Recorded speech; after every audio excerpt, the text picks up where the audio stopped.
Dans un contexte où l'Afrique de l'Ouest traverse des bouleversements majeurs, tant sur le plan sécuritaire que politique et économique, la question de son avenir et de sa transformation profonde se pose avec une acuité nouvelle. Deux grandes organisations régionales, l'Alliance des États du Sahel, AES, et la Communauté économique des États de l'Afrique de l'Ouest, CEDEAO, incarnent aujourd'hui deux visions, deux stratégies et deux espoirs pour l'Afrique.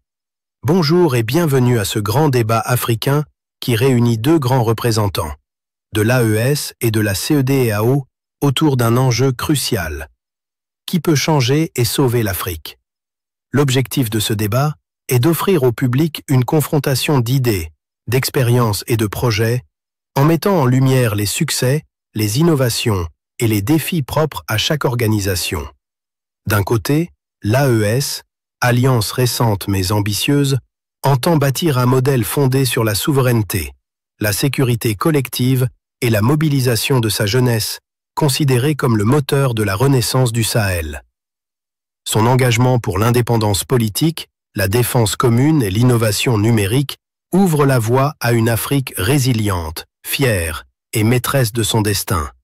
De l'autre, la CEDEAO, forte de plusieurs décennies d'intégration régionale, mise sur la solidarité, la stabilité institutionnelle et le développement inclusif. Son expérience dans la gestion des crises, la promotion de la démocratie et la construction d'un marché commun fait d'elle un acteur incontournable du progrès ouest-africain. Ce débat s'annonce passionnant. Il mettra en perspective deux trajectoires, deux ambitions et, surtout, deux réponses concrètes aux aspirations profondes des peuples africains. Il s'agit, au-delà de la confrontation, d'un moment de réflexion collective sur les voies possibles pour sauver et transformer durablement l'Afrique. Nous allons à présent donner la parole au représentant de l'AES, M. Ouessou Moussa Nafio. Chers assistants et assistantes, bonjour. Je voudrais, avant de commencer, remercier Saudat Studio pour cette occasion donnée de venir échanger sur l'avenir de notre continent Mama Africa, berceau de l'humanité et l'appui d'histoire, pour ceux qui ne le savent pas. Et je vous invite de vous abonner à la chaîne car c'est notre meilleure chaîne d'information en temps réel. Et pour répondre à la question qui a été posée de savoir qui peut sauver et changer l'Afrique, je crois que seul le temps répondra à cette fameuse question. Mais nous rappelons à nos frères africains que nous ne sommes contre personne, nous nous battons pour notre souveraineté. Comme le dit un adage, je cite, « Je ne suis pas avec toi » ne veut pas dire « je suis contre toi ». Et c'est dommage aujourd'hui de constater que certaines de nos frères africains contribuent à notre déstabilisation. Vous êtes nos frères, s'il vous plaît. Il ne faut pas donner raison aux impérialistes qui pensent que les Noirs sont des bêtes devant l'argent. Excusez-moi du terme.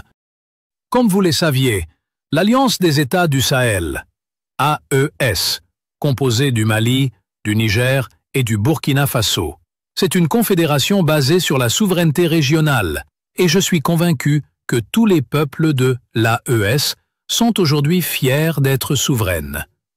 Face à la multiplication des crises sécuritaires et politiques, l'AES s'est imposée comme une force montante pour la souveraineté, la sécurité et la résilience régionale. Nous avons pu développer une architecture de défense commune, concrétisée par la création d'une force conjointe de 5000 hommes dotés de moyens terrestres, aériens et de renseignement, prête à agir contre les groupes armés et les réseaux criminels transnationaux. Cette mutualisation des efforts militaires a permis de mener des opérations conjointes efficaces dans la région du Liptako-Gourma, freinant l'expansion des groupes djihadistes et assurant une meilleure protection des populations. La souveraineté est au cœur du projet AES. L'organisation a été fondée dans un contexte de rupture avec les modèles de gouvernance imposés de l'extérieur et de volonté de reprendre en main son destin politique, économique et sécuritaire. Cette quête d'indépendance se traduit par la création d'institutions propres, la signature d'un traité de confédération et la mise en place d'une diplomatie proactive, marquée par le retour sur la scène internationale et l'établissement de nouveaux partenariats stratégiques, notamment avec des puissances émergentes. L'AES mise aussi sur l'innovation en communication et en numérique, avec la création d'une plateforme digitale et d'une web TV pour renforcer la résilience et la souveraineté informationnelle, lutter contre la désinformation et mobiliser la jeunesse autour du projet commun. Cette jeunesse, majoritaire dans la démographie du Sahel, est vue comme un atout stratégique. Elle incarne la force de renouvellement, la capacité d'adaptation et la volonté de changement. L'AES entend canaliser cette énergie vers la reconstruction sociale, la modernisation de l'économie et la consolidation de la paix. Enfin, l'AES a déjà démontré sa capacité à dissuader les tentatives de déstabilisation, notamment lors de la crise nigérienne où la solidarité entre États membres a permis de faire bloc contre les ingérences extérieures.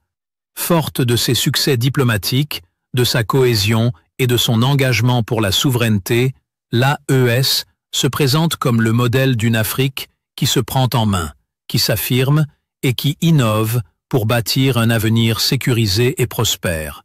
Merci pour votre attention. Vive l'AES. Vive l'Afrique. Je vous remercie.